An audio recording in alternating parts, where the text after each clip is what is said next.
We're looking at a map of the US West Coast. Here's the Pacific Ocean, and just above California is the border with Oregon. Right here, between the mountains and the ocean, there's a long river that stretches for over 250 miles. This is the Klamath River. But it didn't always look this way. If we went back 100 years and stood here on the banks of the Klamath, we would see fast, clear water flowing non-stop. No barriers, no interruptions. The flow comes down from the mountains, cold and full of oxygen, and something is always happening inside it. This isn't still water, it's constant movement. And the most important part is the fish. Salmon move upstream in such massive numbers that in some places, the water literally moves with them. Not dozens, not hundreds, millions of fish traveling inland from the ocean. They swim for hundreds of miles, pushing against the current, moving upstream to reach the places where they can spawn. This system stayed stable for thousands of years, until humans stepped in.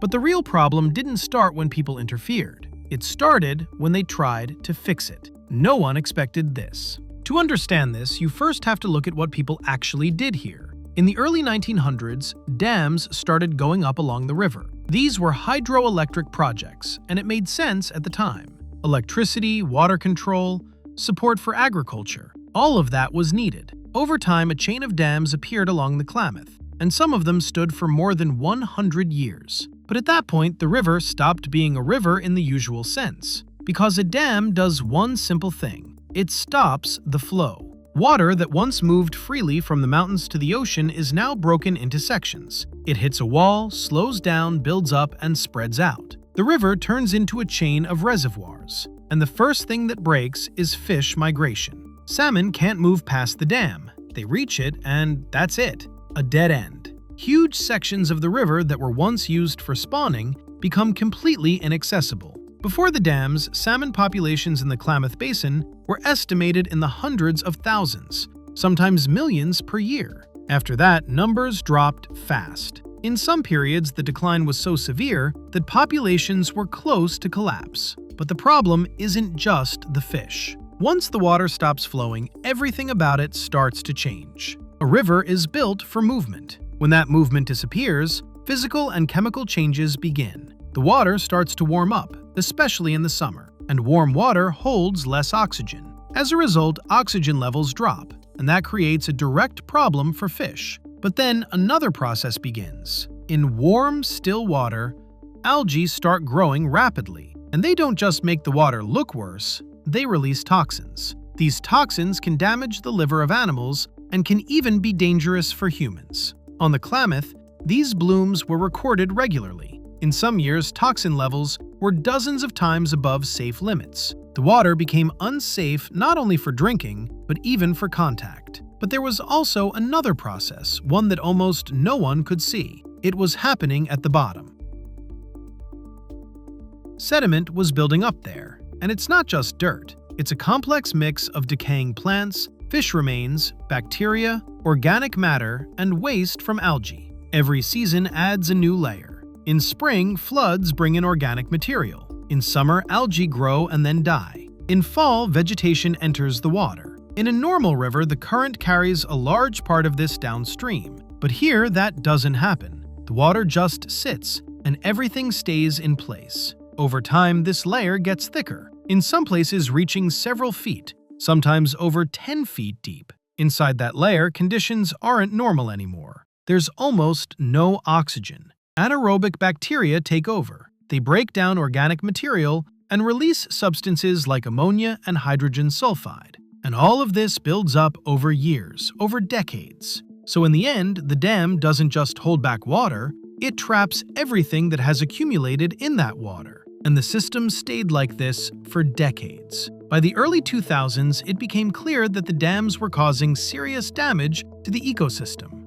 Salmon populations were falling, water quality was getting worse, and toxic blooms were increasing. So the idea came up: remove the dams. The logic seems simple enough. The dams are the problem, remove them, and everything should recover. This became the largest dam removal project in US history. Several dams were scheduled to be removed, opening up more than 400 miles of river for fish migration. The project itself took nearly 20 years to prepare. It involved federal agencies, the states of California and Oregon, environmental organizations, and local communities. Indigenous tribes were especially active in supporting the project, because for them, salmon is not just a resource, it is part of their culture. So in 2023 to 2024, the removal began, and the result shocked everyone. The first thing that happened was a sudden change in conditions. For more than 100 years, the river had been living in an artificial state. Fish, water, microorganisms, everything had adapted to those conditions.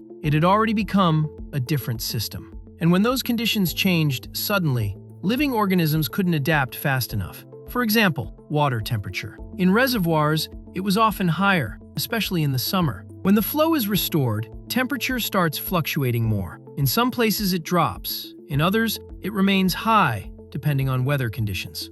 For humans, this is almost unnoticeable, a difference of a few degrees. But for fish, it is critical. Salmon are a cold water species. They are highly sensitive to temperature. When water becomes too warm, their immune system weakens. Their ability to move declines, and survival rates drop. In the Klamath Basin, there is a parasite called Serotonova shasta. It attacks the intestines of salmon and can kill young fish in large numbers. This parasite is not new. It existed in the system before, but its spread depends directly on water conditions, temperature, flow speed, and fish density. When conditions change suddenly, disease outbreaks increase. Fish experience stress, their immune systems weaken, and the parasite spreads faster. As a result, mass infections are recorded. Fish die simply because they cannot handle multiple stress factors at once. Then another process begins, connected to the behavior of the fish themselves. When the dams were in place,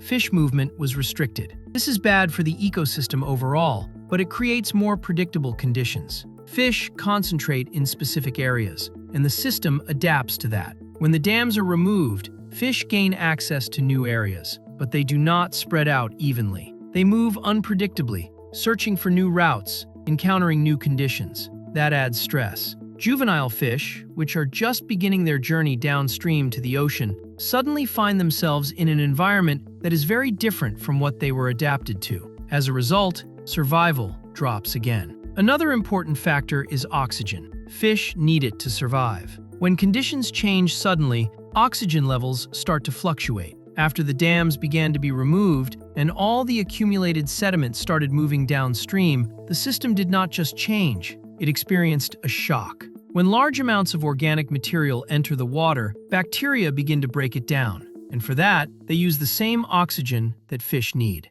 In a normal river, oxygen is distributed across space, but here, everything happened at once, and oxygen levels dropped sharply. At the same time, water turbidity increases. Sediment and organic particles remain suspended in the water instead of settling. This blocks sunlight from entering the water, which affects photosynthesis. Plants and algae that previously produced oxygen begin to function less effectively. So the system loses another source of oxygen, and the situation becomes worse. Fish cannot always move quickly enough to more favorable areas, and many simply die. For example, in 2024, a mass die-off of juvenile salmon occurred on the Klamath. Hundreds of thousands died in a short period. At that point, it looked like the entire project had failed, but that was not the end. After this phase of murky water and fish die-offs, something else began to happen. Slower, less visible, but much more important.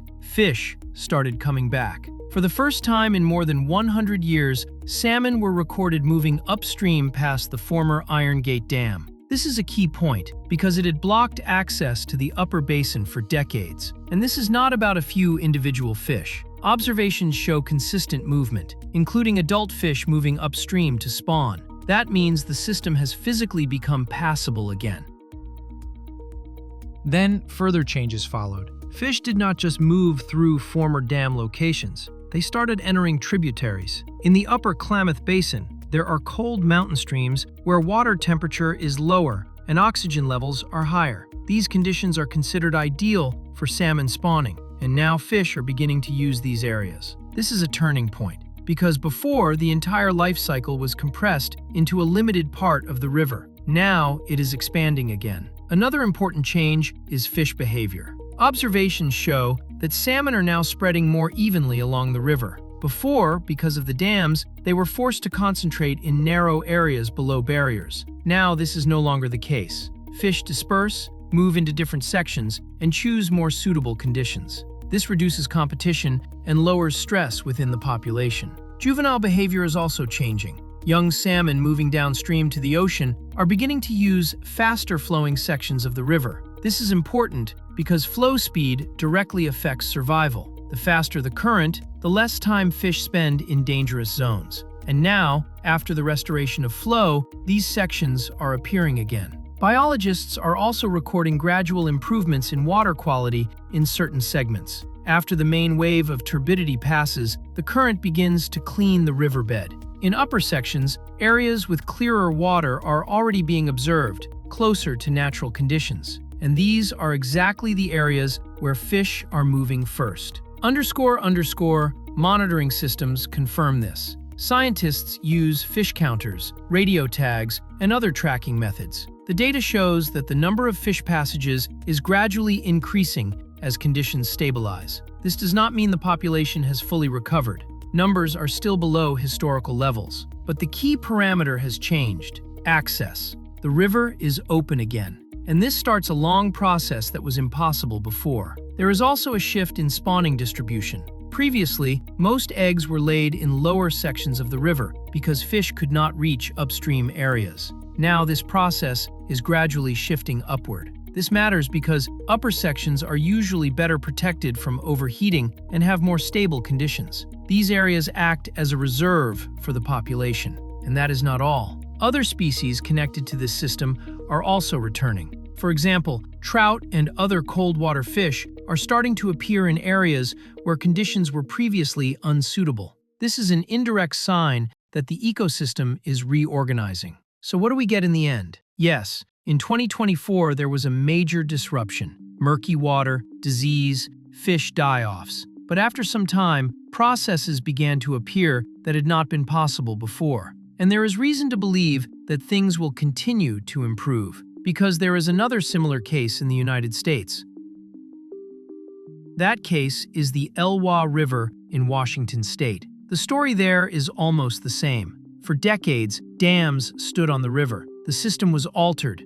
Fish disappeared. Then a decision was made to restore it, and what happened next was almost identical to what is now happening on the Klamath. On the Elwha, there were two major dams, Elwha Dam and Glines Canyon Dam. They were built in the early 1900s and completely blocked the river. Unlike the Klamath, there were no effective fish passage systems. Salmon almost completely disappeared from the upper river. For more than 100 years, a large section remained essentially dead in terms of migration. But in 2011, dam removal began. At that time, it was the largest project of its kind in the US, and immediately, the same thing happened. The water turned dark and thick. Millions of tons of sediment began moving downstream. Estimates suggest that about 30 million tons were released. The water became dense, murky, almost opaque. Turbidity increased dramatically. In some areas, fish simply could not survive. It looked like things had just gotten worse. But then, the same pattern showed up. The first year looked like chaos. A year later, the system began to stabilize slightly. And after that, the changes began. The same ones that are now starting to appear on the Klamath. Salmon began to return. At first, only a few, but the key was not the number, it was the fact itself. Fish were returning to places where they had not been for more than a century. Within a few years, the situation changed further. Salmon moved higher upstream. They began using tributaries and cold mountain sections that had been completely inaccessible before. This is almost exactly what is now beginning to happen on the Klamath. And there was one more important point. On the Elwha, recovery did not happen only with fish. The entire ecosystem began to change. Vegetation along the river started to recover. Sediment that initially looked like a problem began forming new riverbanks. New gravel areas appeared that are good for spawning. Birds, mammals, everything began to come back. According to estimates, noticeable recovery on the Elwha became visible after about 5 to 7 years. Full formation of a new system is still ongoing more than a decade later. At the beginning, people underestimated the scale of the changes. They expected the river to return to normal quickly. But after decades of disruption, a system cannot switch instantly. It has to pass through a phase of instability first. Only after that does recovery begin. If the Klamath follows the same path, the picture could look completely different in a few years. It will not be perfect from a human perspective, but it will be a system that works again, and that is what really matters.